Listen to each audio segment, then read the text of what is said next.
India TV YouTube channel को subscribe करें और बेल आइकन दबाएं।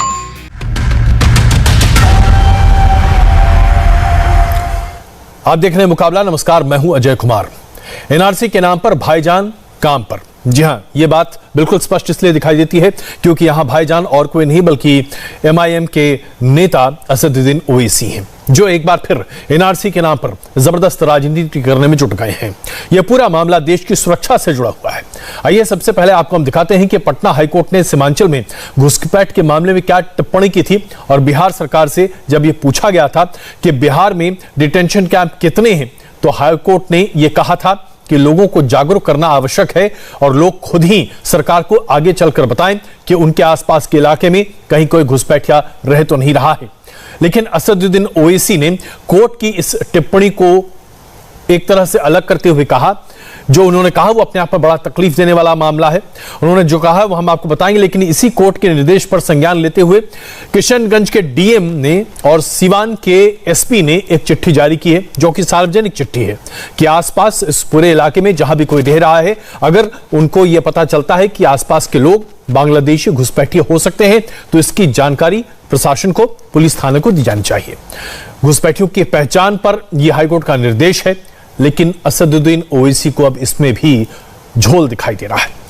एनआरसी से जोड़कर उन्होंने एक ट्वीट किया। उन्होंने कहा कि नीतीश कुमार की सरकार चोर दरवाजे से बिहार में एनआरसी लागू कर रही है। सवाल यह है कि उत्तर प्रदेश में चुनाव है, क्या इसलिए ओवैसी अब अपने मुस्लिम वोट बैंक को एकत्रित करने के लिए एनआरसी के मुद्दे को हवा देने की कोशिश कर रहे हैं?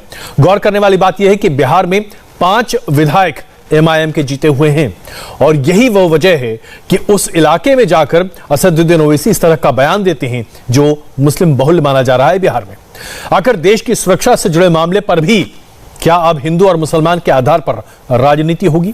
क्या हाईकोर्ट के द्वारा पारित ऑब्जर्वेशंस या निर्देश पर भी या टिप्पणियों पर भी निष्पक्षता से इतर धर्म आधारित राजनीति होती दिखाई देगी?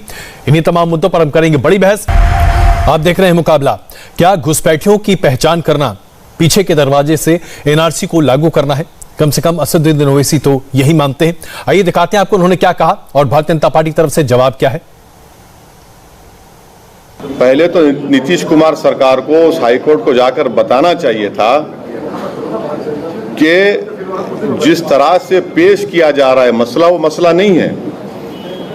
कितने 38 फॉरेनर्स हैं यहाँ पर बिहार में, पूरे के पूरे नेपाल के हैं। ये 2 महिलाओं का केस था जिनको दोनों को डिपोर्ट कर दिया गया।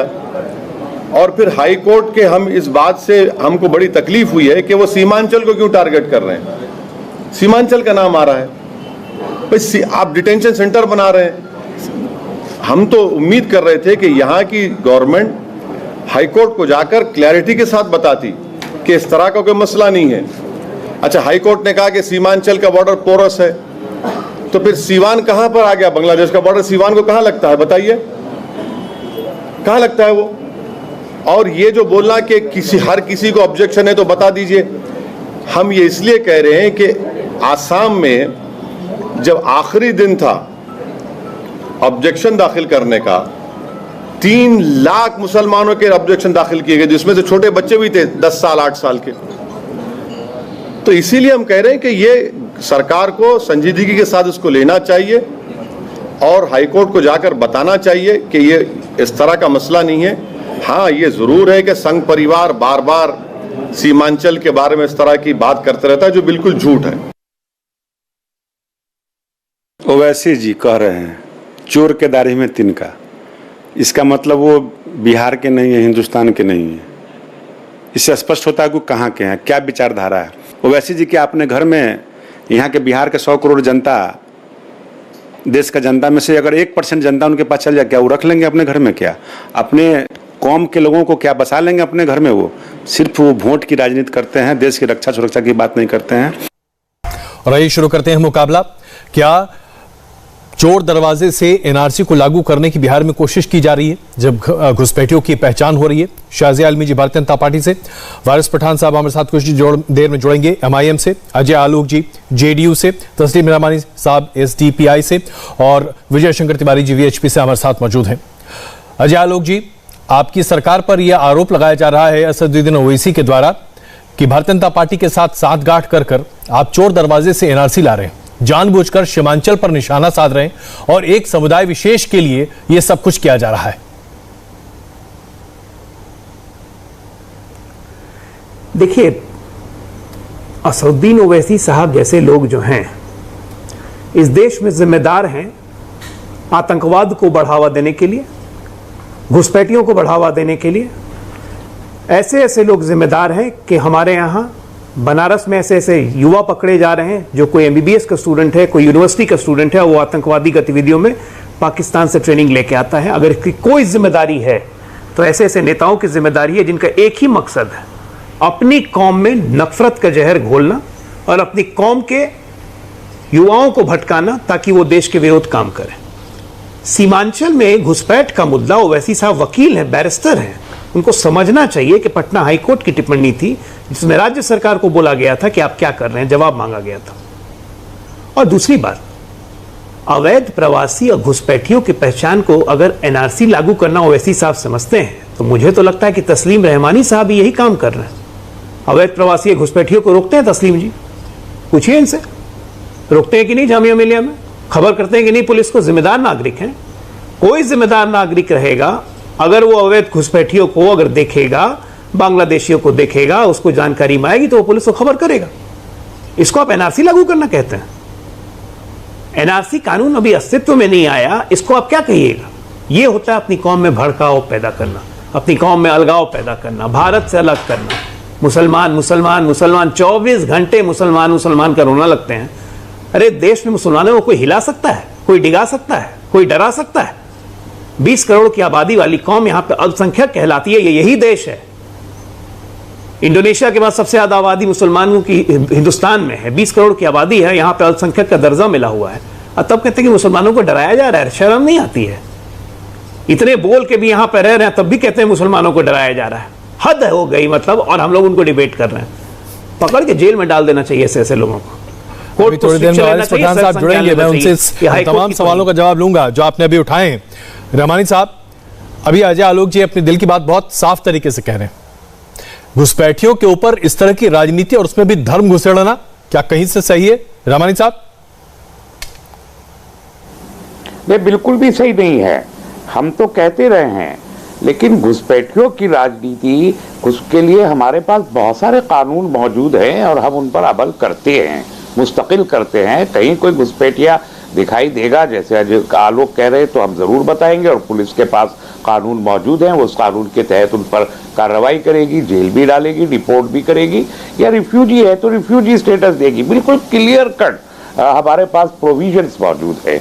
लेकिन एनआरसी का जो एक्सपेरिमेंट हमने असम में किया वो कितना नाकाम हुआ है वो भी सबको पता है, अजय आलोक जी को भी पता है। हमारी होम मिनिस्ट्री ने आखिरकार उसको रिजेक्ट कर दिया। इतने 2012-13 से चलती हुई प्रक्रिया 28 लाख उसमें वो भी हो गए, मालूम भी हो गए, सुप्रीम कोर्ट ने भी मॉनिटर कर दिया, हजारों करोड़ रुपया खर्च हो गया, बैक जुम्बिशे कलम होम मिनिस्ट्री ने उसको रिजेक्ट कर दिया। तो एनआरसी जैसी चीज की कोई जरूरत हमारे देश को है नहीं और शायद होम मिनिस्ट्री ने भी इसको तस्लीम कर लिया है कि उसकी कोई जरूरत नहीं। इसके बाद भी अगर कोई ऐसी कार्रवाई करता है तो फिर तो सवाल उठेगा। और इसीलिए सीएए की जो मुखालफत की गई थी उसका आधार भी वही था जो रहमानी साहब, लेकिन यहाँ तो जो प्रशासन है वो सिर्फ ये जानना चाहता है कि जो लोग घुसपैठिए हैं जिसकी जानकारी आसपास के लोगों को है वो प्रशासन को जानकारी दे दी जाए और वो कोर्ट के टिप्पणी का एक तरह से अमली जामा पहनाने की कोशिश है। इसको हिंदू बनाम मुस्लिम राजनीति, इस पर राजनीति करना क्या ओवैसी साहब सही कर रहे हैं? क्या आप इससे इत्तेफाक रखते हैं? ये काम पर्टिकुलरली कुछ पर्टिकुलर पॉकेट्स में करने पर सवाल उठते हैं। देखिए, मैं एक बात हमेशा कहता रहा हूं, ये हमारा बंगाल का जो इलाका है, नॉर्थ बंगाल का इलाका, नॉर्थ बिहार का इलाका और लोअर असम का इलाका, ये एक particular geography, particular type of area है। और मैं जब सीमांचल कहता हूं इसीलिए तो मैं सीमांचल में बिहार के 4 जिले नहीं जोड़ता, मैं पूरा ये एरिया जो है हमारा नॉर्थ बंगाल से लेके और लोअर असम तक, मैं सबको मिला के सीमांचल कहता हूं। अब ये देखिए जो डिवीजन हुआ था आप डेमोग्राफिकली समझिए, डिवीजन उधर वेस्ट बंगाल की साइड और या हमारे वेस्ट की साइड में क्यों हुआ था? इसलिए कि ये मुस्लिम कंसंट्रेशन के पॉकेट थे। अब डिवीजन में जो लाइन नीत्शे ने खींची थी, जो बेचारा सिर्फ 15 दिन के लिए भारत आया था, भारत के बारे में कुछ जानता ही नहीं था, और 15 अगस्त 1947 आप 75 साल पहले की बात कर रहे हैं, लेकिन आज की बात करें, 13 दिन आज वो साहब, आज क्या इसकी आवश्यकता है? मैं बहुत सीधा पूछ रहा हूं, इधर भी मुसलमान है उधर भी मुसलमान है। तो क्या ये मुसलमानों के खिलाफ की गई कोशिश है, साजिश है? आप इसको क्या मानते हैं? देखिए, अजय आलोक जी ने ही कहा कि मुसलमान मुसलमान मुसलमान मुसलमान चिल्लाते, हम भी मुखालिफ हैं कि हिंदू हिंदू हिंदू हिंदू खतरे में, हिंदू खतरे में, हिंदू खतरे में, और फिर मुसलमान मुसलमान मुसलमान। क्या मुसीबत है ये?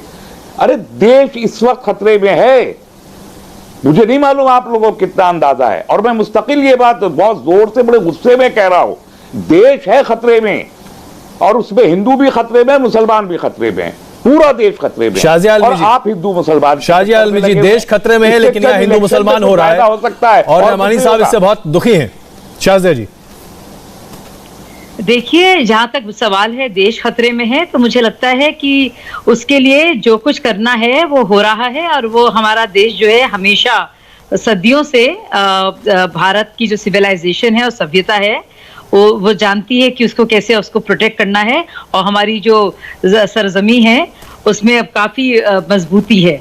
तो हम जानते हैं वो कितना देश खतरे में है कि नहीं है। लेकिन ये जो बार बार एक कौम को, उसी कौम के कुछ सियासी लोग या पहरेदार या ठेकेदार या कुछ भी आप कह दें, उनको बार बार जो डराते हैं कि इस्लाम खतरे में है, तुम खतरे में हो, और झूठ मूठ का एक एहसास कमतरी या प्रोसिक्यूशन कॉम्प्लेक्स में डालते हैं, तो वो सिर्फ और सिर्फ एक बहुत ही गलीज और घटिया किस्म की राजनीति है, जो बहुत ही ज्यादा फुवड़ हो चुकी है और ओछी हो चुकी है।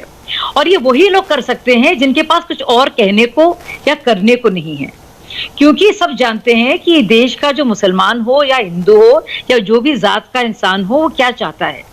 हर एक भारतीय, हर एक सिटीजन, हर एक इंसान क्या चाहता है, और उसकी क्या तवक्को है अपनी सरकार से, राज्य सरकार से और केंद्रीय सरकार से। और उसको वो चाहिए जो हिंदू को चाहिए, वो मुसलमान को चाहिए। लेकिन ये जो एक्स्ट्रा फियर, ये परसिक्यूशन, और सब जानते हैं कि हमारे देश का जो मुसलमान है वो परसिक्यूटेड कम्युनिटी नहीं है, वो थ्राइविंग कम्युनिटी है। नहीं, रहमानी साहब कहाँ आपकी बात मान रहे हैं?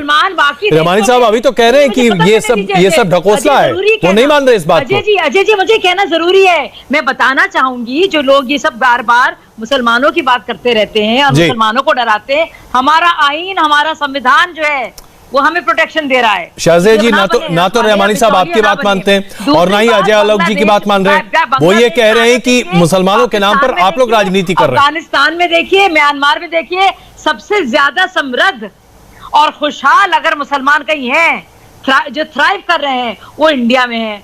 वो कुछ वामपंथी दामपंथी दल ऐसे हैं जिन्होंने लगा रखा है इसका, क्योंकि वो उनकी गलीज राजनीति है। चलिए रहमानी साहब, एक छोटा जवाब दीजिएगा, फिर मैं विजय जी के पास चल रहा हूं। रहमानी साहब, छोटा जवाब प्लीज सर। देखिए, ये जो कह रही है ना कि सबसे ज्यादा थ्राइविंग मुसलमान है, तो सच्चर कमेटी की रिपोर्ट पढ़ लीजिए। आपकी पार्टी ने उसको तस्लीम नहीं किया, वो एक अलग बात है, लेकिन आप रिपोर्ट पढ़ के देख लीजिए कितना थ्राइविंग है। अब हम अगर मेन स्ट्रीम में रहना चाहते हैं, हम अगर रहना चाहते हैं, हम अगर मेन स्ट्रीम में रहना चाहते हैं और इक्वल स्टेटस के साथ और इक्वल स्टैंडर्ड के साथ रहना चाहते हैं, तो इसमें अगर डिमांड कर रहे हैं डेमोक्रेटिक कि हमको भी मेन स्ट्रीम में इक्वल स्टैंडर्ड रहना है, तो इसमें क्या तकलीफ है? सेक्युलर पार्टी क्या तकलीफ है? ये कह के रखा है कि हम आपको बचाव करेंगे, हम आपका ये जो होता हफ्ता वसूली जो होती है, उन्होंने भी नहीं, आपने कह के रखा है। ये अब्बा जान की और चचा जान की सियासत करने वालों ने कह के रखा है। ये अब्बा जान और चचा जान की सियासत करने वालों ने करके रखा हुआ है। कौन बोला? पार्टी जो अपने को, आप जब नाकाम सियासत करते हैं, आपकी सियासत जब नाकाम हो जाती है और आप कोई जवाब दे नहीं रह जाते सरकार के सामने, तब आप अब्बा जान और चचा जान जब करते हैं, जब आप रामचंद्र जी को जब आप वार क्राई बना देते हैं, जब आप जय श्री राम के नाम पर मुसलमानों को कत्लेआम करते हैं, तब आपसे सवाल नहीं किया जाएगा, इससे सवाल किया जाएगा। ये पूरी राजनीति तो आप करते हैं, इसलिए कि आप इक़्तिदार में आ नहीं सकते। मैं आप दोनों के बीच में आ रहा हूँ। वारिस पठान साहब हमारे साथ जुड़ चुके हैं। मैं जरा वारिस पठान साहब के पास चल रहा हूँ। शाहजिया जी, हम अभी बहस को आगे बढ़ा रहे हैं जी। वारिस पठान साहब, अजय आलोक जी ने बड़ी बेबाक टिप्पणियां अभी की, आप नहीं थे, लेकिन मैं उनके कुछ शब्द दोहरा रहा हूं। आप जानबूझकर इस तरह की राजनीति करते हैं, आप मुसलमानों को भड़काने की राजनीति करते हैं, आप डर पैदा करना चाहते हैं मुसलमानों के भीतर, इसलिए आप इस तरह की बातें करते हैं। आपको एनआरसी का एक भूत दिखाई दे रहा है। घुसपैठियों के खिलाफ अगर कार्रवाई करने की बात हो रही है तो इसमें कहीं से भी कोई भी गैर कानूनी बात नहीं है, और आप लोगों को डराना धमकाना चाहते हैं। आपकी वजह से देश में तरह तरह की डिविसिव ताकतों को मौका मिल रहा है। जवाब दीजिए वारिस पठान साहब। देखिए अजय भाई, डराने की, नफरत फैलाने की, कम्युनल पोलराइजेशन की राजनीति का तो मोनोपोली बीजेपी के पास ही है। इतने वर्षों से हमने यही देखा है कि लोग कभी गाय के नाम पर, कभी जय श्री राम के नाम पर किस तरह से नफरत फैलाते हैं, किस तरह से डराते हैं लोगों को, किस तरह से मॉब लिंचिंग कर दी जाती है गरीब लोगों की। तो इनका तो मोनोपोली है। और जब इनके पास कोई मुद्दा नहीं बचता, जब लोग सवाल करते हैं कि इतने सारे लोगों की लाशें गंगा किनारे बह रही थी, कोविड में आपने प्रॉपर कुछ नहीं किया, उसके ऊपर सवाल उठते हैं, डेवलपमेंट के नाम पे सवाल उठते हैं, तो लोग माइंड भटकाने के लिए फिर आ जाते हैं अब्बा जान, अम्मा जान, खाला जान, पॉप्स, डैड। क्योंकि 2017 में भी यही हुआ था ना, शमशान और कब्रस्तान। अगर बराबर 5 साल काम कर लिया होता योगी सरकार ने, तो ये नौबत नहीं आती बोलने की। दूसरों के काम को खुद का काम दिखाकर अखबारों में इश्तिहार देने की नौबत नहीं आती। आज भी अभी भी बराबर काम नहीं कर रहे लोग, इनको गालियां बक रहे। कल की मैं आपको बात बताऊं अजय भाई, एक छोटी सी बात बता रहा हूं। कल मोदी जी गए अलीगढ़ में। अलीगढ़ के पास 110 किलोमीटर की दूरी के ऊपर फिरोजाबाद करके एक जगह है, जहां पर तकरीबन 125 बच्चों की जानें चले गई डेंगू और फीवर की वजह से। हॉस्पिटल नहीं मिले प्रॉपर रीच से, कि मोदी जी वहां नहीं जा सकते थे। संविधान, अगर उनके दिल के अंदर थोड़ा भी इमोशन होता तो वहां पहुंचते, लोगों से बात करते, मिलते, मगर नहीं, वो वोटर नहीं थे ना उनके, 18 साल के नीचे के बच्चे थे, वहां नहीं गए। अब कल 1 साल पूरा हो गया था अतरस को ही। कल 14 सितंबर था। अतरस में किस तरह से एक दलित बच्ची के साथ किया था, आप सब हमने देश में देखा, मगर एक अल्फाज नहीं उस बारे में भी। तो लोग देखते और याद रखा जाएगा। 700 से ज्यादा हमारे किसान भाइयों की जानें चले गई। शाहजिया जी एक छोटा जवाब दीजिएगा, फिर मैं अजय जी के पास चलूं। शाहजिया जी ये बोल रहे हैं, ये नहीं, ये तो अपनी तकरीर, इनकी बनी बनाई तकरीर है। मैं इन सब सवालों के जवाब दे सकती हूँ। आप हाथरस की बात कर रहे हैं, मैं ओवैसी जी से, ये ओवैसी जी के जो नुमाइंदे बैठे हैं वारिस भाई हमारे यहाँ पे, मैं उनसे पूछना चाहूंगी, पश्चिम बंगाल में कितने रेप्स हुए? आप गए कहीं भी वहां पे? राजस्थान में रोजाना दलित बेटियों के साथ क्या हो रहा है आप पूछते हैं? आपको सिर्फ सियासत करनी है महिलाओं के जिस्मों पर भी, और रेप आपके लिए एक हो गया है एक टूरिज्म, और एक औजार बन गया है पॉलिटिक्स का। तो कम से कम आप महिलाओं की जिस्मों को तो इस्तेमाल ना करें। वारिस भाई जवाब दीजिए सर, बहुत बड़ा आरोप है, बहुत बड़ा आरोप वारिस भाई। और दूसरी बार मैं आपको बताऊंगी, आपने कोविड की बात की, बार-बार जवाब मेरा ये है, मैं आपको बताती हूँ, उत्तर प्रदेश के आंकड़े आप देख लीजिए, 4 साल में 66% में आए हैं, पूरी टीम रेप पे है, और इसकी वजह नहीं थी कि मोदी जी वहां नहीं गए थे, और पूरी टीम हरकत में है। मोदी जी को वहां पे उनका कार्यक्रम आना नहीं था। आपको बस कुछ ना कुछ कहना है, क्योंकि आप जवाब नहीं दे पा रहे हैं, क्योंकि आप मैं अपनी मुसलमान माँ बहनों की सवाल पूछा गया, शायद आप इतनी नहीं करती होंगी, इतनी आप मुझे ये ऑटो के ऊपर भाषण नहीं देंगे तो ज्यादा बेहतर होगा। शाहजिया जी आप बात बताइए, कोई 7 काम गिनाइए योगी के जो उन्होंने पिछले 5 साल में उत्तर प्रदेश के लिए किया हो विकास में। सिर्फ नाम बदलने से विकास नहीं होता, नाम बदलने से लोगों को जो बेरोजगार हो गए उनको नौकरियां नहीं मिल जाती, नाम बदलने से जो लोगों की जानें चले गई है कोविड काल में, वो जानें वापस नहीं आ जाएगी। नाम बदलने से हाथरस की जो एक बहन के साथ बर्बरता का हुआ, वो उसको इंसाफ नहीं मिल जाएगा। क्यों डराते हैं? आप बोलिए, मोदी को बोलिए कि विकास की बात मैं दोनों के बीच में फिर आ रहा हूँ। अजय आलोक जी, विजय जी मैं क्षमा चाहता हूँ, मैं अभी बस 1 मिनट में आपके पास आ रहा हूँ। विजय जी क्षमा चाहता हूँ आपसे। अजय आलोक जी आपने बहुत गंभीर आरोप लगाए थे। जिस कौम की बात करते हैं कभी। शाहजिया जी please, Shazia ji please. Ajay Alok जी आपने बहुत गंभीर आरोप असदुद्दीन ओवैसी पर लगाए थे, उस वक्त वारिस भाई नहीं थे। मैं चाहूंगा कि आप अपनी बात अभी एक बार फिर रखें। वारिस भाई उसका जवाब दे पाएंगे, क्योंकि वो एक बार फिर से हम चाहेंगे कि आप इस बात को सामने रखें। अजय जी प्लीज। देखिए अजय जी, मैं साफ बोल रहा हूं, सिर्फ असदुद्दीन ओवैसी की बात नहीं है। मैं उन तमाम नेताओं को जिम्मेदार मानता हूं जो एक कौम में डर पैदा करना चाहते हैं। यह बात बोल के, एनआरसी जैसी फालतू बात बोल के अपनी कौम में डर फैलाना चाहते हैं, अपनी कौम के युवाओं को भटकाते हैं, और उसका नतीजा मिलता है कि उत्तर प्रदेश, दिल्ली, बंबई में हर जगह युवा आतंकवादी बन रहे हैं। इसकी जिम्मेदारी कौन लेगा? वारिस पठान लेंगे? इस देश से, इस सिस्टम से, इस देश के बहुसंख्यकों से नफरत करना अगर राजनीति का हथियार बन जाए तो इससे बड़ी त्रासदी क्या होगी? अभी बैठ के बोल रहे थे तस्लीम रहमानी जी कि मुसलमान भी डरा हुआ है, हिंदू भी डरा हुआ है। क्यों भाई?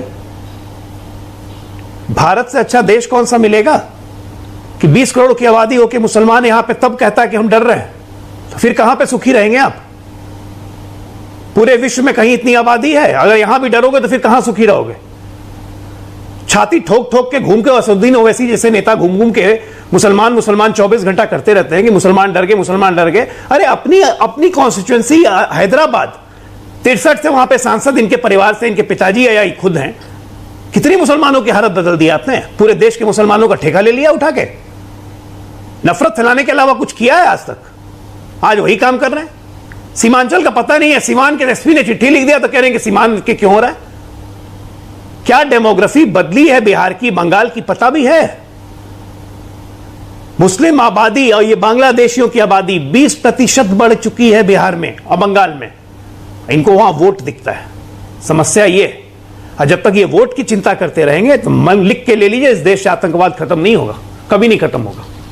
नहीं खत्म होगा, हम लोग इसी तरह से मारते रहेंगे, आतंकवाद देश में है, इसके लिए आपकी पार्टी जैसी पार्टियां और ओवैसी साहब जैसे नेता जिम्मेदार है। हर्ष भाई देखिए, की मैं बात पूरी तरह से सुना मैंने।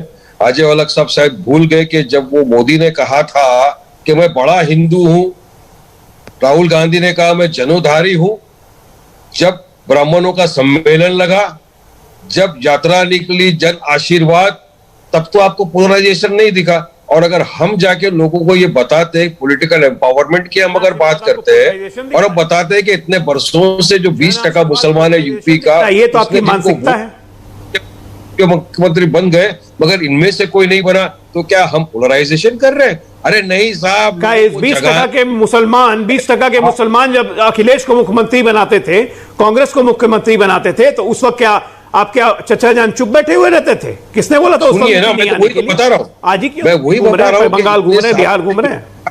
सेक्युलर पार्टियां जो थी, चाहे बीएसपी हो, समाजवादी हो, कांग्रेस हो, जो भी, उन्होंने वोट तो लिया मुसलमानों का। मगर आज आप बताइए, ड्रॉप आउट रेट हाईएस्ट मुसलमानों का यूपी में, मुसलमानों के एरिया में स्कूल कॉलेजेस कितने? कुछ भी नहीं। और आप जिनके साथ सत्ता में हो, मोदी जी के साथ, तो प्रधानमंत्री आयुष योजना रूरल जो आई है अजय भाई, उसमें 2017-18 में 7.5 लाख घर दिए गए। 7.5 लाख घर हमारे नॉन मुस्लिम हिंदू भाई बहनों को दिए, बहुत अच्छी बात है। और मुसलमानों को कितने दिए? सिर्फ 10 घर। क्यों ऐसा? फिर सबका साथ, सबका विकास, सबका विश्वास, इसकी बात क्यों करते हैं मोदी जी? अरे सबका विश्वास, सबका साथ, आंकड़े कहां से लाए हैं वारिस भाई? वारिस भाई, आंकड़े आप या असदुद्दीन ओवैसी कहां से लेके आए कि सिर्फ 10 मुसलमानों को घर मिले? बताइए जरा नेशनल टीवी पे, बता रहे तो नेशनल टीवी पे ये बताइए ना। अरे नेशनल टीवी पे बताइए ना कि आंकड़े आप कहां से लाए? झूठ बोलते हैं आप। अब तो चल रहा है कि मोदी का पोस्टर बढ़ा या योगी का पोस्टर बढ़ा। अब तो भाजपा में, अरे हिंदू अगर पोलराइज हो जाता, अगर मोदी जी हिंदू पोलराइज कर लेते ना पूरी तरह से, तो ये याद रखिए कि 450 सीट तो अकेले ले आते। अब राजनीति इस पे आ गई है। हिंदू पोलराइज हो जाता तो 450 सीट अकेले भाजपा ले जाती, आपका तो अस्तित्व भी नहीं बचता। क्या बकवास कर रहे हैं? मुसलमान पोलराइज, मुसलमान पोलराइज, हिंदू पोलराइज हो जाएगा ना तो 450 अकेले बीजेपी ले जाएगी। गलतफहमी में मत रहिए, गलतफहमी में मत रहिए। आतंकवाद इस देश में बढ़ाइए मत। कौन को गुमराह करते हैं आप जैसे लोग? लगा सकते हैं वो, इसलिए सतर्क और अलर्ट हो जाइए। चलिए मैं जरा विजय जी को शामिल करूं। विजय जी, विकास करने दीजिए। घुसपैठियों पर कार्रवाई करने की बात कहना क्या एक कौम के खिलाफ कार्रवाई करने के बराबर है? क्या आज हम इस स्थिति पर आ गए हैं? विजय शेखर तिवारी जी, देखो जी, जब भी देश में जनसंख्या नियंत्रण की बात होती है या घुसपैठियों की बात होती जो बांग्लादेश से आए हुए हैं, रोहिंग्या आते हैं, तो चाहे ओवैसी साहब हो, चाहे तस्लीम नजरानी साहब हो, चाहे पठान साहब हो, ये उसका विरोध करने लगते हैं। आखिर ये उनका विरोध क्यों करते हैं? आखिर देश में जनसंख्या के नियंत्रण की बात जब भी आती है कि जनसंख्या कम हो, तो उसका विरोध क्यों करते हैं? ये क्यों नहीं कहते कि भाई ये वहां चले जाएं? कोई भी मुस्लिम देश इन लोगों को क्यों नहीं लेता? क्यों रोहिंग्याओं को नहीं लेता है? क्यों अफगानियों को नहीं ले रहा है? क्यों बांग्लादेशियों को, ऐसे घुसपैठियों को नहीं लेता है? केवल भारत में ये लोग क्यों बसाना चाहते हैं? एक बात। और दूसरी बात यह है कि जब सीए की बात हुई थी तो आपने महीनों सड़क शाहीन बाग में रोकने की बात देखी थी।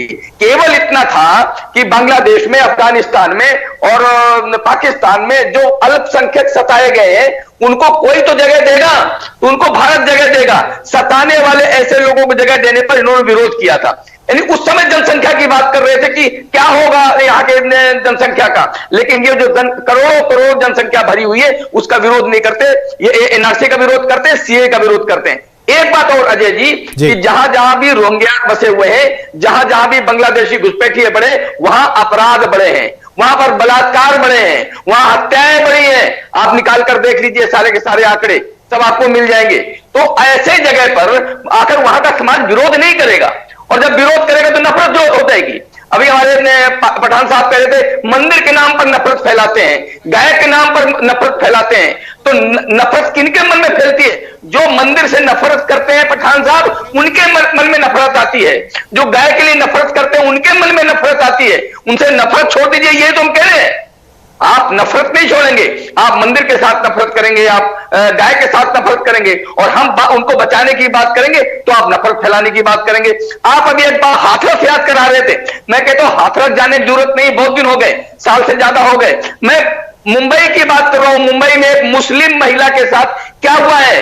उसके अंतर्वंद में बांस डाल दिया है, उसको मार दिया है उसके पति ने।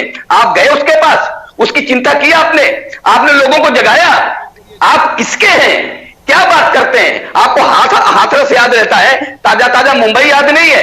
मैं ये कहता हूं कि ओवैसी साहब ये जो नफरत फैलाने की कोशिश कर रहे हैं उनको बंद करना चाहिए। जवाब दीजिए इसका, फिर मैं रेवानी साहब का चल रहा हूं। बहन है, उसको न्याय मिलना चाहिए। ये कौन होते हैं उसमें हिंदू मुस्लिम निकालने वाले? ये देखिए अजय जी आपके सामने, ये देखिए मानसिकता देखिए, ये रेडिकलाइजेशन है, इसको देखिए किस तरह से इन्होंने बलात्कार को भी हिंदू मुसलमान के अंदर डाल दिया। हर चीज में इन लोग आते हैं और नाम हमारे पे, इल्जाम हमारे पे। शाजिया जी कुछ नहीं बोलेगी, खामोशी इख्तियार कर लेगी। देखिए चुपचाप बैठिए, शाजिया जी कुछ नहीं बोलेगी। अब शाजिया जी बोलना चाह रही है, लेकिन मैं जरा रेमानी साहब के पास चलूं। रेमानी साहब, विजय जी ने अभी कहा कि घुसपैठिए जब आते हैं तो उनको रोकना जिम्मेदारी बनती है राष्ट्र की। अब ये बात तो कहीं ना कहीं सही है ना। रोहिंग्या मुसलमानों को दुनिया में कोई अपने देश में जगह नहीं देता। हिंदुस्तान में हम, शाहजहां में आ रहा हूं आपके पास, रेमानी साहब से एक सवाल ले लूं पहले, लेकिन हिंदुस्तान में उनको बसाने की पूरी कोशिश की जाती है। बांग्लादेश से आए घुसपैठियों के लिए भी हम उम्मीद की जाती है कि हिंदुस्तान में लोग बहुत ही नर्म रवैया इख्तियार करें। ये उम्मीद हिंदुस्तान से इतनी ज्यादा क्यों, रेमानी साहब? देखिए, एक तो अभी विजय जी ने कहा कि रोहिंग्या खाली हिंदुस्तान में क्यों आए। आपको मालूम है, देखिए स्टैटिस्टिक्स पे बात करेंगे ना तो बहुत परेशानी होगी इन्हें। ये रोहिंग्या सबसे ज्यादा जो है वो आज भी हिंदुस्तान में नहीं है, 24 से 40 हजार के बीच है। और बाकी जगहों पे बांग्लादेश में कितनी बड़ी तादाद है इनको शायद याद नहीं है, बांग्लादेश का जो कैपिटल मार्केट है। तो ऐसी बात नहीं है कि खाली भारत में। दूसरी बात, घुसपैठियों का जहां तक ताल्लुक है, कोई नहीं चाहता कि इलीगल इमिग्रेशन भारत में हो, हम भी नहीं चाहते, हरगिज नहीं चाहते। लेकिन अगर आप, इसमें तो कोई दो राय नहीं है ना कि हमारे देश की राजनीति पिछले 30-40 साल से डर की राजनीति है, खौफ की राजनीति है, और हम खौफ की राजनीति को खत्म। तो 30-40 साल से कौन डरा रहा है? आपको लगता है कि राजनीति, खौफ से आजादी, भूख से आजादी हमारा। रमानी साहब, कौन डरा रहा है हिंदुस्तान को बीते 30-40 साल से? कौन डरा रहा है अल्पसंख्यकों को बीते 30-40 साल से? वजह से हुआ था कि मुसलमानों को उनके हुकूक नहीं दिए जाएंगे, इसलिए देश बटा था। अजय जी, आपके यहाँ की डिबेट का एक बयार होता है, टीवी की डिबेट का एक व्यवहार होता है, चाहे आप करें चाहे लगातार एक ही चीज को बार-बार कहेंगे और आप जब आप डिबेट करते हैं तो एक दूसरे के ऊपर कोई बोलता नहीं है। मगर जब से शाजिया जी आई हैं, ये इतना ज्यादा बोलते हैं कि ना इनकी आवाज जाती है ना हमारी आवाज जाती है। इनको कंट्रोल शाजिया जी, आपके चैनल पे कम से कम शाजिया जी जरा एक सेकंड सुन लीजिए, रहमानी साहब की शिकायत है। देशों में नहीं है। शाजिया जी एक मिनट जरा सुन लीजिए, रहमानी साहब की शिकायत सुन लेते हैं, उसका जवाब आप ही देंगी शाजिया जी। बस एक मिनट, रहमानी साहब की बात सुन रहे हैं। रहमानी साहब प्लीज बोलिए, जरा इनको कंट्रोल कीजिए, राजनीति करनी है, इनको कंट्रोल कीजिए। तो आप पूरी की पूरी कौम को अंधेरे और शाजिया जी प्लीज, मैं आपसे रिक्वेस्ट कर रहा हूं, प्लीज शाजिया जी, हम अभी सिर्फ रहमानी साहब की आवाज सुन रहे हैं। रहमानी साहब प्लीज अपनी बात कंप्लीट कीजिए, हम शाजिया जी के पास चल रहे हैं जी, प्लीज। जी, मैं ये कह रहा था कि देश में खौफ की राजनीति की जाती रही है और ये खौफ दोनों तरफ से बपा किया गया है, हिंदुस्तान मुसलमानों के लिए भी और हिंदुओं के लिए भी। तमाम सेकुलर पार्टियां आज पिछले 40 साल से मुसलमानों से कहती हैं बीजेपी को हराने के लिए वोट दो, और मुसलमान की लीडरशिप भी कहती है कि जो बीजेपी को हराए उसको वोट दो। यह खौफ की राजनीति है। और इसी तरीके से हिंदुओं से कहा जाता है कि अगर मुसलमानों का दावा, तो यानी आप ये कह रहे हैं कि बीजेपी के नाम से मुसलमानों को डराया जा रहा है, यही आप कह रहे हैं ना? आपकी बात का लबो-लबाब ये है कि भारतीय जनता पार्टी के नाम से हिंदुओं को भी डराया जा रहा है, नहीं अकेले मुसलमान नहीं, हिंदुओं को भी डराया जा रहा है। अब इसका जवाब शाहज़ाद जी आप प्लीज दीजिए, शाहज़ाद जी प्लीज। शरिया लॉ आ जाएगा। देखिए तस्लीम रहमानी साहब ने वही कहा जो मैं लगातार कह रही हूँ, बहुत सालों से कह रही हूँ। अब मैं बहुत सालों से इस बात को कह रही हूँ कि ये जो पार्टियां हैं जो सेक्युलर अपने को कहती हैं, दरअसल उन्होंने सिर्फ और सिर्फ मुसलमानों को एक सियासी चारे की तरह इस्तेमाल किया है और इन्होंने अपनी राजनीति जो है उसको बरकरार रखा है इस तरह से करके। और इससे इसका सबसे बड़ा खामियाजा भुगता है आम मुसलमान ने। नहीं, लेकिन सियासी सरकारी शाहज़ाद जी रहमानी साहब का आरोप ये है कि भारतीय जनता पार्टी के नाम पर मुसलमानों को डराया जा रहा है। मैं सीरियसली नहीं लेती हूँ। देखिए मैं जानती हूँ कि मुसलमानों, मैं कुछ और कहना चाह रही हूँ, मैं मुसलमानों की बात करना चाह रही हूँ। मैं भारतीय जनता पार्टी की प्रवक्ता और मुसलमान होने के नाते मुसलमानों की तरफ से कहना चाह रही हूँ कि सबसे ज्यादा अगर नुकसान मुसलमानों का हो रहा है और हुआ है तो वो ये पार्टियां कर रही हैं, क्योंकि उन्होंने बार बार मजहब का इस्तेमाल करके, डराकर और खौफ को की बात करके और एक रिलीजियस आइडेंटिटी को थोप आप मजहब की राजनीति करके मुसलमानों का खत्म तो करने दीजिए। देखिए पॉलिटिकल आइडेंटिटी होती है, सामाजिक आइडेंटिटी होती है, एक अस्तित्व होता है। शाजिया जी 2 मिनट देखिए आप दोनों ने हमेशा रिलीजियस आइडेंटिटी को इस्तेमाल किया है। शाजिया जी जरा आपका जवाब दे रहे हैं, वारिस भाई आपका जवाब दे रहे हैं, फिर मैं अजय जी के पास चल रहा हूँ। प्लीज शाजिया जी वारिस भाई प्लीज कंप्लीट कीजिए। देखिए अजय भाई, आज तक मुसलमानों को डरा धमका कर राजनीति तो एक कथाकथित सेक्युलर पार्टियों ने किया। उन्होंने ये कहा कि अगर आपने हमको वोट नहीं दिया तो भाजपा सरकार में आ जाएगी। अब भाजपा तो आ ही गई। हमने कहां डराया था जब 2019 का उत्तर प्रदेश का लोकसभा का चुनाव आया, हम लोग नहीं लड़े थे यहाँ पे अजय भाई, एक भी सीट पे नहीं लड़े। क्यों भाजपा जीत गई? ये कांग्रेस, ये एसपी, ये बीएसपी हार गए, क्यों नहीं हरा सके? इनमें ताकत नहीं है तो दूसरे पे ठिकरा पड़ता। हमें ताकत है, मैं आपको एग्जाम्पल बताता हूँ। हम लड़े 3 सीट के ऊपर सिर्फ चुनाव 2019 के लोकसभा का। औरंगाबाद से इम्तियाज जलील लड़े, हैदराबाद से असद साहब लड़े और बिहार से हमारे अख्तर ईमान साहब लड़े। 3 में से 2 जगह पे हम जीत गए। तीसरी जगह औरंगाबाद में हमने 22 साल का जो सेना का और बीजेपी का गठबंधन का एमपी था 22 साल का, उसको हरा दिया। हमें ताकत थी, हमने हराया, डरा धमका के नहीं हराया। लोगों की प्यार मोहब्बत, हमारा काम देख के लोगों ने हमारे को वोट दिया और हमारा आने में कामयाब हुए। हम वो अगर यहाँ लाते हैं फॉर्मूला तो क्या हम डरा रहे? क्या हम जगा रहे हैं? डरा नहीं रहे। डराने की राजनीति ये विश्व हिंदू परिषद वाले कर रहे हैं। जय श्री राम के नाम पे मारो, जंतर मंतर से। अजय जी से पहले मैं आपके पास आऊं, क्योंकि उन्होंने वीएचपी का नाम लिया। विजय जी आप डरा रहे हैं लोगों को जय श्री राम के नारे से। भाजपा के विजय शंकर तिवारी जी, बातें हो गई। एक तो पठान साहब ने कहा और उस्मानी साहब ने कहा कि हिंदुओं को डराया जा रहा है। तो मैं बताता हूँ, लक्षद्वीप में 90% से ज्यादा मुस्लिम आबादी है। वहां गांधी जी की मूर्ति वर्षों से पड़ी हुई है और केवल इसलिए नहीं लगाई जा रही है क्योंकि कहते हैं यहाँ हम मूर्ति पूजक नहीं है, यहाँ हमारे सामने मूर्ति का कोई अस्तित्व नहीं है, इसलिए हम मूर्ति नहीं लगी। आप तमिलनाडु की बात उस मंदिर के ध्यान में होगी, बेल्लापुरम ध्यान में, एग्जैक्ट गांव का ध्यान नहीं आ रहा है। केवल इसलिए रथ यात्रा निकालने की मनाही की गई या उसका विरोध किया गया क्योंकि वो उन्होंने कहा कि यहां पर मुस्लिम आबादी ज्यादा है, इसलिए यहां पर रथ यात्रा नहीं निकलनी चाहिए। एक बार की तो उस पर निर्णय भी हो गया था, क्योंकि हाई कोर्ट में रोक लगाई, उसने कहा ऐसा नहीं हो सकता है। नूरपुर कहीं बहुत दूर नहीं है उस्मानी साहब, नूरपुर आपके पास में है। उन्होंने कहा इस मस्जिद के सामने आप बारात नहीं निकाल सकते हैं, क्यों? क्योंकि हम ज्यादा हैं।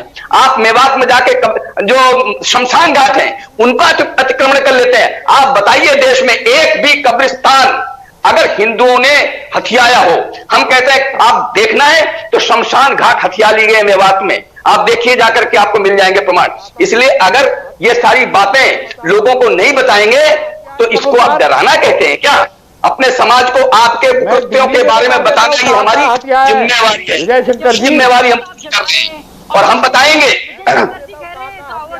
अपने लोगों को। तो आप कह रहे हैं लक्षद्वीप में 100% है मुस्लिम पॉपुलेशन और मुसलमान मूर्ति पूजा नहीं करते, इसमें क्या शक है? इसमें क्या शक है? फिर क्यों उनको किया जाए? वहाँ गाय के मूर्ति पूजा नहीं क्यों लगाई जाए जहाँ 100% मुस्लिम पॉपुलेशन है? पार्लियामेंट क्यों जाते हैं फिर? पार्लियामेंट में मूर्तियां है ना, फिर पार्लियामेंट क्यों जाना चाहते हैं फिर? पार्लियामेंट में मूर्तियां है तो वहाँ तो एतराज नहीं कर रहे, पार्लियामेंट में तो एतराज नहीं कर रहे। अरे जहाँ रहते हैं जब वहाँ पूजा नहीं हो रही तो क्यों मूर्ति लगाई जाएगी? विधानसभा में आप पागलपन की बात करती हैं। आपके अंदर बीजेपी घुस गई है, बाकी सब निकल गया है। आपको कुछ नहीं पता है, आपको बीजेपी ने भेज दिया कि आप यहाँ बैठ के नंबर बढ़ाते रहिए कि शायद कहीं पे टिकट मिल जाए, ज्यादा से ज्यादा बोलिए ताकि आपको टिकट मिल जाए। वैसे तो कोई पूछ नहीं रहा बीजेपी ने आपको, कोई पूछ नहीं रहा तो यहाँ बैठ के नंबर बढ़ाना चाहती है बोल के इररिलेवेंट। अजय आलोक जी, अजय आलोक जी प्लीज, बहुत देर से आप चुप बैठे जी। अजय आलोक जी कुछ कह रहे हैं, रवानी साहब शाहजा जी, अजय आलोक जी कुछ कहना चाहते हैं प्लीज। अजय आलोक जी, अजय आलोक जी, एक टिकट देगी नहीं बीजेपी यूपी में। आपका कैरियर नहीं साहब सुनिए जी, अजय आलोक जी क्या सुन रहे हैं हम अभी जी? Ajay Alok ji please sir. तस्लीम साहब सुनिए, दूसरे का करियर बाद में बनाइएगा भाई। तस्लीम साहब आप सबको बोल रहे हैं आपको कुछ इल्म नहीं है, आपको कुछ पता नहीं है। आपको इल्म है कि आपने कितनी घटिया बात कही है? महात्मा गांधी कोई भगवान है कि उनकी मूर्ति वहां नहीं लगेगी? मुसलमानों को भगवान की मूर्ति पूजन में दिक्कत है। महात्मा गांधी कोई भगवान नहीं है, डेमोग्राफी राष्ट्रपिता है, डेमोग्राफी है। महात्मा गांधी की मूर्ति लगाने में क्या दिक्कत है आपको? इसको भी धर्म से जोड़ दिया, महात्मा गांधी की मूर्ति लगाना, और उसके लिए तकरीर दे रहे हैं यहाँ बैठ के। स्टैटिस्टिक्स की इल्म किसको नहीं है? अब आपको इल्म नहीं है, मैं कहूँ तकरीर क्या नहीं कर रहे? स्टैटिस्टिक्स की बात नहीं है। महात्मा गांधी की मूर्ति के बारे में उन्होंने कहा था विजय शंकर तिवारी ने, अगर महात्मा गांधी की मूर्ति लक्षद्वीप पे नहीं लगेगी तो कहां लगेगी? सऊदी अरब में लगेगी जाके। फोबिया, ये फोबिया है। एक मिनट, महात्मा 100% मुस्लिम हो या 1000% मुस्लिम हो, गिरफ्तार कर दिया। महात्मा गांधी की मूर्ति लगाने में लक्षद्वीप में क्यों दिक्कत होनी चाहिए? देख के आइए महात्मा गांधी की मूर्ति लगाने में क्या दिक्कत होनी चाहिए भाई? पता नहीं है लक्षद्वीप के मैं गया हूँ लक्षद्वीप, देख के आइए, घूमने आते हैं आप अपने दड़बे से बाहर निकलिए, निजामुद्दीन से बाहर भी निकलते हैं, वहां भी लोग आपको कोई नहीं पूछता है। वहां पे जो एक निजामुद्दीन में भी कोई नहीं पूछता है आपको, कत्ल के टीवी पे जगह मिल जाती है, ये बहुत है, आराम से रहिए। ये बीजेपी है। महात्मा गांधी की मूर्ति को लगाने को धर्म से चश्मे से देख रहे हैं, बेवकूफ आदमी। बीजेपी का कार्य, मुझे मालूम है गांधी प्रेम कितना है आपके अंदर, लेकिन सुनिए, अरे शांति से रहिए आपको कोई निजामुद्दीन के बाहर जानता भी नहीं, निजामुद्दीन 12 वोट ला के रह जाते हैं। एक आखिरी सवाल मेरे पास इतना ही वक्त है अजय आलोक जी, एक आखिरी सवाल। MIM इस तरह की तमाम पार्टियां कहती हैं कि सेकुलर पार्टी मुसलमानों को डराती हैं, जेडीयू भी तो सेकुलर पार्टी है, क्या आज तक आपकी पार्टी ने मुसलमानों को डराया है? आज तक जितने बिहार में कब्रिस्तान की घेराबंदी की हुई हमने करवाया। अल्पसंख्यक का बजट 6 करोड़ था, आज बिहार में 1600 करोड़ हो गया, वो हमने किया। एक भी मुसलमान अगर पूरे बिहार में यही कहता है साफ साफ कि नीतीश जी ने बहुत काम किया है, सब कुछ किया है, लेकिन हम वोट नहीं देंगे क्योंकि वो बीजेपी के साथ हैं, उसके बावजूद भी मुसलमान को छोड़ के जदयू आगे नहीं बढ़ती है, क्योंकि सबका साथ, सबका विश्वास और सबका विकास, यही हमारी मंत्र है। उसने मुसलमानों को छोड़ा नहीं जा सकता, वोट दें चाहे नहीं दें। चलिए, बहुत धन्यवाद आप सबका इस चर्चा में शामिल होने के लिए। इसमें कोई शक नहीं है कि घुसपैठिया चाहे किसी भी धर्म का हो, किसी भी जाति का हो, देश के लिए घुसपैठिया घुसपैठिया है, और इसे धर्म के चश्मे से देखना सिर्फ और सिर्फ एक राजनीति है, इसके अलावा और कुछ नहीं। नमस्ते, मैं हूं मीनाक्षी जोशी। वीडियो और खबरों से अपडेट रहने के लिए India TV YouTube channel subscribe करें, बेल आइकन दबाना ना भूलें। जुड़े रहें इंडिया टीवी के साथ।